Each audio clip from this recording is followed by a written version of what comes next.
जरा सोचिए, एक बहुत बड़ा मूवी स्टार, एक ऐसा इंसान जिसे लोग पर्दे पर पूछते हैं, वो अचानक एक 60 साल पुराने राजनीतिक साम्राज्य को पूरी तरह से उखाड़ फेंकता है। और वो भी सिर्फ अपने पहले चुनाव में। सीधे तमिलनाडु का मुख्यमंत्री बनना, ये किसी फिल्म की स्क्रिप्ट नहीं है, बल्कि एक ऐतिहासिक सच्चाई है। जोसेफ विजय ने आखिर ये अभूतपूर्व राजनीतिक चमत्कार किया कैसे? आइए इसे समझते हैं। तो इस पूरे सफर को हम कुछ खास हिस्सों में डिकोड करेंगे। सबसे पहले देखेंगे एक ऐतिहासिक सत्ता का टूटना, फिर बात करेंगे उनके सिनेमाई और राजनीतिक सफर की, उसके बाद टीवीके की चुनावी रणनीति, फिर सत्ता में उनका पहला दिन कैसा रहा, और आखिर में सबसे जरूरी, शासन करने की असली चुनौतियां। चलिए सबसे पहले बात करते हैं भाग 1 की, एक ऐतिहासिक सत्ता का अंत और 60 साल पुराने साम्राज्य का पतन। इस बदलाव का पैमाना कितना बड़ा है, इसे समझने के लिए हमें तमिलनाडु के राजनीतिक इतिहास में झांकना होगा। 76 मिलियन, जी हैं 7 करोड़ 60 लाख से ज्यादा की आबादी वाला ये विशाल राज्य 1967 से लेकर 2026 तक पूरे 59 सालों तक यहाँ की सत्ता सिर्फ और सिर्फ डीएमके और एआईएडीएमके के बीच झूलती रही। एक ऐसा चक्र जिसे तोड़ना बिल्कुल असंभव माना जाता था। लेकिन 2024 में जोसेफ विजय ने टीवीके की स्थापना की और फिर 2026 आते आते पासा पूरी तरह पलट गया।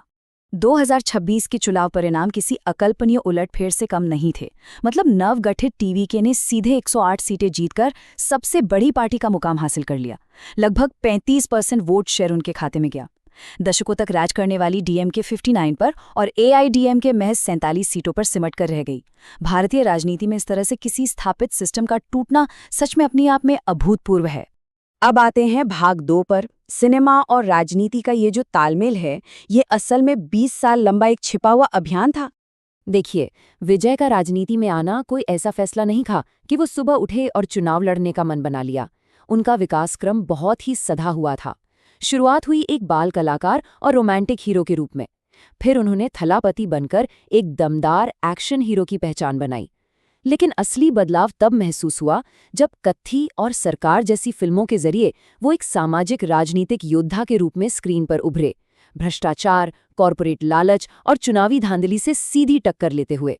और इसीलिए उनके इस पूरे सफर को एक लंबा राजनीतिक कैंप कहा जाता है। ध्यान देने वाली बात यह है कि उनकी बाद की फिल्में सिर्फ एंटरटेनमेंट नहीं थी, वो सीधे तौर पर एक राजनीतिक घोषणा पत्र की तरह काम कर रही थीं। इन फिल्मों ने दर्शकों को एक जन केंद्रित विचारधारा के लिए मनोवैज्ञानिक रूप से बहुत पहले ही तैयार कर दिया था। अब जरा इस शानदार आंकड़े पर गौर कीजिए, 85,000 फैन क्लब। ये कोई छोटा नंबर नहीं है। 2009 से ही विजय मक्कल यक्कम के झंडे तले इन 15 सालों में इस विशाल फैन बेस को एक बहुत ही व्यवस्थित सामाजिक कल्याण आंदोलन में बदल दिया गया। बिना किसी भारी भरकम ब्यूरोक्रेसी के इन्होंने सीधे जमीन पर लोगों से जुड़कर एक बेहद मजबूत ढांचा खड़ा कर लिया था। यहीं से शुरुआत होती है भाग 3 की, टीवीके का इलेक्शन ब्लूप्रिंट और एक संस्थागत जीत की शानदार योजना। फरवरी 2024 में जब पार्टी लॉन्च हुई तो पर्दे के पीछे एक बेहद ही कुशल ब्रेन ट्रस्ट काम कर रहा था। एन आनंद जैसे ऑपरेशनल हेड और जॉन आरोकिया सामी जैसे रणनीतिकार, साथ ही नीति निर्माण के लिए डॉक्टर अरुण राज, मोबिलाइजेशन के लिए आधव अर्जुना और डिजिटल रणनीति के लिए निर्मल कुमार जैसे दिग्गजों की एक पूरी टीम तैयार की गई। इस टेक्नोक्रेटिक टीम ने किया ये कि सिनेमा की उस जबरदस्त भावनात्मक लहर को एक बेहद अनुशासित और डिजिटल पॉलिटिकल मशीन में बदल कर रख दिया। अगर हम टीवीके की विचारधारा की बात करें तो वो एकदम स्पष्ट थी। धर्मनिरपेक्ष, सामाजिक न्याय, द्विभाषा नीति, नीट परीक्षा को खत्म करना, राज्य की स्वायत्तता और जाति का पूर्ण रूप से उन्मूलन। ये पार्टी द्रविड़ सिद्धांतों को तो साथ लेकर चलती है, लेकिन किसी भी तरह की दक्षिणपंथी या परिवारवादी राजनीति को पूरी तरह से नकारती है। तो चलिए अब बढ़ते हैं भाग 4 की तरफ। सत्ता में पहला दिन, जहां सिर्फ बातें नहीं, सीधा काम हुआ।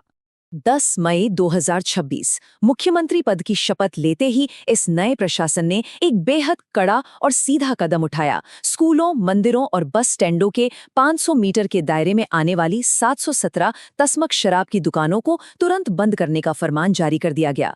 ये राज्य की शराब पर निर्भरता पर एक बहुत बड़ा और सीधा प्रहार था, जिसका असर जमीन पर तुरंत दिखा। और बात यहीं खत्म नहीं हुई। शुरुआती कार्यकारी आदेशों की जैसे झड़ी लग गई। 200 यूनिट रियायती बिजली, महिलाओं की सुरक्षा के लिए खास तौर पर सिंगा पेन नाम का एक नया बल और 65 नई एंटी नारकोटिक्स इकाइयां स्थापित की गईं। ये सभी त्वरित फैसले ये साबित करने की कोशिश थे कि ये नई सरकार केवल वादे नहीं बांटती, बल्कि उन्हें जमीन पर उतारकर एक भ्रष्टाचार मुक्त प्रशासन देना भी जानती है। लेकिन कहानी का सबसे दिलचस्प और चुनौतीपूर्ण हिस्सा अब शुरू होता है।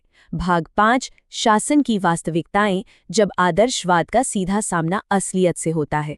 चुनाव प्रचार की चमक-दमक से निकलकर जब कोई कुर्सी पर बैठता है तो आर्थिक दबाव सबसे पहले सामने आता है।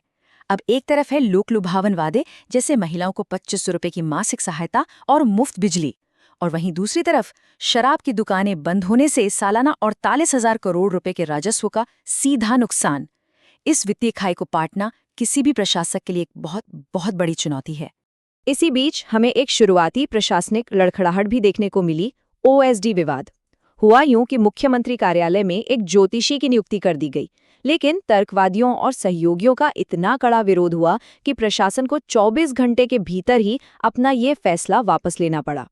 ये घटना साफ दिखाती है कि सत्ता के गलियारों में अब हर एक कदम पर कितनी पैनी नजर रखी जा रही है। और उलझनें सिर्फ इतनी ही नहीं हैं। एआईएडीएमके के बागी गुट कैबिनेट में अपनी जगह मांग रहे हैं, प्रेस के डिजिटल दमन के आरोपों पर काफी तीखा विरोध झेलना पड़ रहा है, और नीट जैसे संवेदनशील मुद्दे पर केंद्र सरकार के साथ एक जटिल टकराव की स्थिति बनी हुई है। इस नई सरकार को गठबंधन की मजबूरियों और इन प्रशासनिक चुनौतियों के चक्रव्यूह से बेहद सावधानी से बाहर निकलना होगा, जो हमें आज के सबसे बड़े और सबसे अहम सवाल पर लाके खड़ा कर देता है। क्या ये फैन फैक्टर और पर्दे का वो सिनेमाई करिश्मा गठबंधन की राजनीति और राज्य प्रशासन की उस निर्मम उथल-पुथल भरी सच्चाई के बीच टिक पाएगा? क्या ये ऐतिहासिक बदलाव एक सफल और टिकाऊ प्रशासन की नींव रख सकेगा? खैर, इसका असली जवाब तो आने वाला वक्त ही देगा, लेकिन इतना तय है कि ये भारतीय राजनीति का एक ऐसा पन्ना है जिससे नजरें हटा पाना बिल्कुल नामुमकिन है।